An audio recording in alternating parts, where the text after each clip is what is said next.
Welcome to SPS study point. आप सभी दोस्तों का आपके अपने यूट्यूब प्लेटफॉर्म पे बहुत बहुत स्वागत है। आज की इस वीडियो के माध्यम से हम बीएससी के second year third semester chemistry का सिलेबस देखने वाले हैं। ऐसे विद्यार्थी जो नई शिक्षा नीति के अंतर्गत 2023 सत्र में अपना एडमिशन लिए थे, उन सभी के लिए वीडियो मोस्ट इंपॉर्टेंट है। आप सब पहुंच चुके हैं सेमेस्टर थर्ड में, और सेमेस्टर थर्ड में आप सब जानेंगे आज केमिस्ट्री का कंप्लीट सिलेबस, जिसमें दोस्तों मैं आपको सिलेबस बताऊंगा, सिलेबस के साथ साथ आपके बुक का नाम बताऊंगा, बुक का नाम के साथ साथ आपके पेपर पैटर्न को भी क्लियर करते हुए चलूंगा। तो सबसे पहले हम जानेंगे कि बीएससी के सेमेस्टर थर्ड में आपको जो केमिस्ट्री पढ़ना है उसका पेपर टाइटल क्या है। तो दोस्तों थ्योरी का जो आपका पेपर है उसका पेपर टाइटल है chemical dynamic and coordination chemistry.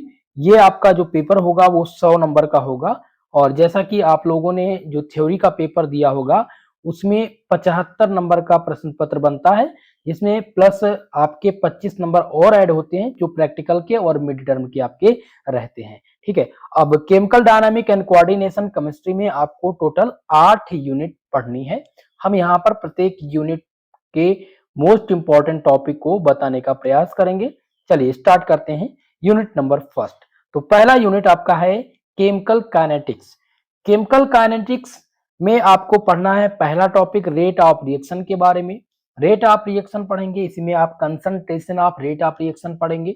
दूसरा टॉपिक है mathematical characteristic of chemical reaction. Chemical reaction के मैथमेटिकल कैरेक्टरिस्टिक को आपको यहाँ पर पढ़ना पड़ेगा। नेक्स्ट है आपका determination of order of reaction. दोस्तों order of reaction most important है।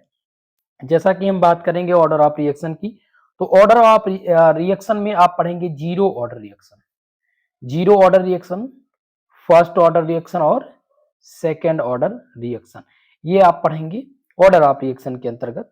नेक्स्ट आपका है आर्हीनियस का इक्वेशन। आर्हीनियस का इक्वेशन क्या है, और अगला आपका है ट्रांजिशन स्टेट थ्योरी। इतने मेन टॉपिक्स हैं यूनिट नंबर फर्स्ट के अंतर्गत। आशा करता हूं कि ये जानकारी आप सबके समझ में आई होगी। दोस्तों आप सभी लोग वीडियो को लाइक शेयर जरूर कर दीजिएगा। क्लास आपको हिंदी और इंग्लिश दोनों लैंग्वेज में मिलेगी।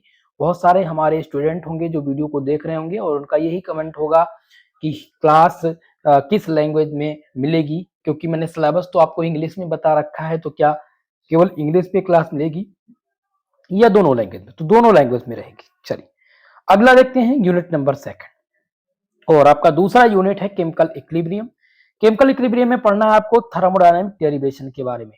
थर्मोडायनामिक का डेरिवेशन पढ़ेंगे, जिसमें आप थर्मोडायनामिक का लॉ पढ़ेंगे, फर्स्ट लॉ पढ़ेंगे इसमें, और सेकंड लॉ पढ़ेंगे, जो कि मोस्ट इंपॉर्टेंट आपका है ये दो। ठीक है, नेक्स्ट आपका आ जाता है equilibrium constant and free energy. Equilibrium constant क्या होता है और फ्री एनर्जी क्या होती है, ये आप इसमें पढ़ेंगे। नेक्स्ट आपका दोस्तों आ जाएगा यहाँ पर तीसरा Clausius Clapeyron equation and application. Clausius Clapeyron का इक्वेशन क्या है और इसके एप्लीकेशन क्या है, यानी एप्लीकेशन मतलब अनुप्रयोग। तो दोस्तों क्लासियस क्लैपेरॉन का इक्वेशन जो आता है ये पेपर में प्रश्न बनता है आपके। ठीक है, सभी विश्वविद्यालय में कॉमन क्वेश्चन होता है, क्योंकि मोस्ट इंपॉर्टेंट ये टॉपिक है। तो आपको क्लासियस क्लैपेरॉन इक्वेशन को देखना है। ये पेपर में जब पूछा जाता है दोस्तों तो कितने नंबर का आता है इसको आप ध्यान रखेंगे। ये जो प्रश्न आता है ये लॉन्ग सेक्शन में आता है, 15 नंबर के लिए ये प्रश्न पूछा जाता है। ठीक है, तो आपको पूर्णतया Clausius Clapeyron latent heat equation को पढ़ना है। चलिए अब तीसरा यूनिट देखते हैं, और तीसरे यूनिट का नाम आपके क्या है, फेज इक्विलिब्रियम, जिसमें आपको पढ़ना है डिग्री ऑफ फ्रीडम के बारे में। डिग्री ऑफ फ्रीडम जिसे कहते हैं आप लोग स्वतंत्रता की कोटि। स्वतंत्रता की कोटि क्या है, ये दोस्तों कॉमन क्वेश्चन बनेगा आपके पेपर के लिए। ठीक है, तो आपको इसको तैयार करके चलना है। अगला है गिब्स का phase rule. Gibbs phase rule क्या होते हैं, इसमें एक इक्वेशन आता है जो मोस्ट इंपॉर्टेंट है। आपको फिजिक्स में भी देखने को ये टॉपिक मिलेगा। जो हमारे स्टूडेंट होंगे मैथमेटिक्स से होंगे उनको ये बहुत अच्छी तरीके से सेकंड ईयर में आप लोगों ने सेकंड सेमेस्टर में पढ़ा होगा। क्लियर है। तीसरा आपका है कि phase equilibrium of one compound. Phase equilibrium one compound पढ़ना है। और अगला है वाटर एंड CO2 सिस्टम क्या है। ओके, ये इतने मेन टॉपिक हैं यूनिट नंबर थर्ड की। अब हम देखेंगे यूनिट नंबर आपका 4, और चौथा यूनिट जिसका नाम है काइनेटिक थ्योरी ऑफ गैसेस, जिसमें आपको पढ़ना, आपका माफ कीजिएगा, पहला टॉपिक पढ़ना है गैसियस स्टेट। गैसियस स्टेट के बारे में पढ़ना है। नेक्स्ट आपका आ जाएगा मॉलिक्यूलर वेलोसिटीज के बारे में, और तीसरा है क्रिटिकल फेनोमेना। ये तीन मोस्ट इंपॉर्टेंट टॉपिक हैं आपके यूनिट नंबर 4 के, और यहां से प्रश्न पेपर में बनता है। 10 नंबर का प्रश्न पेपर में पूछा जाता है यूनिट नंबर 4 से। क्लियर है? आशा करता हूं यह वीडियो आप सबके समझ में आ रही होगी, सिलेबस आप अच्छे से समझ रहे होंगे। अगर किसी भी टॉपिक पे, किसी भी यूनिट से लेकर के आपको डाउट है तो कमेंट सेक्शन में कमेंट करके आप अपना क्वेश्चन जरूर पूछिएगा। फिलहाल हम यूनिट नंबर 5 देखेंगे, और पांचवा यूनिट जिसका नाम है लिक्विड स्टेट। आपको लिक्विड स्टेट के बारे में पढ़ना है, और लिक्विड स्टेट में इंट्रामॉलिक्यूलर फोर्स के बारे में पढ़ना है। क्या पढ़ना है? इंट्रामॉलिक्यूलर फोर्स, जिसमें आप इंट्रामॉलिक्यूलर फोर्स पढ़ेंगे। और नेक्स्ट आपका है लिक्विड सॉलिड स्टेट। अब यहां पर मैंने दिया है लिक्विड, फिर दूसरा है सॉलिड, तीसरा है gas.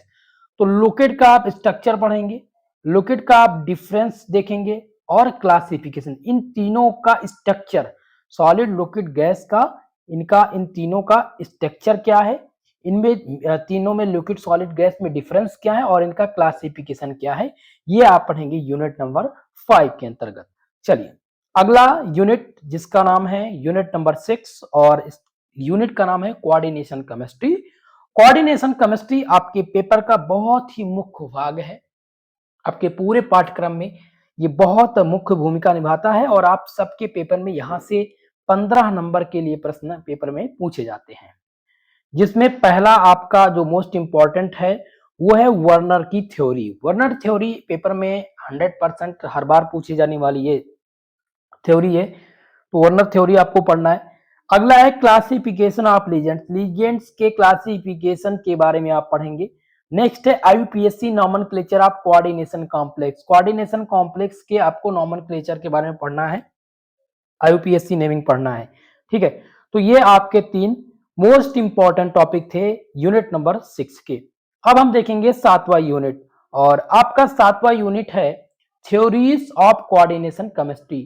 Theories of coordination chemistry, जिसमें आपको पढ़ना है पहला टॉपिक ट्रांजिशन मेटल कॉम्प्लेक्स।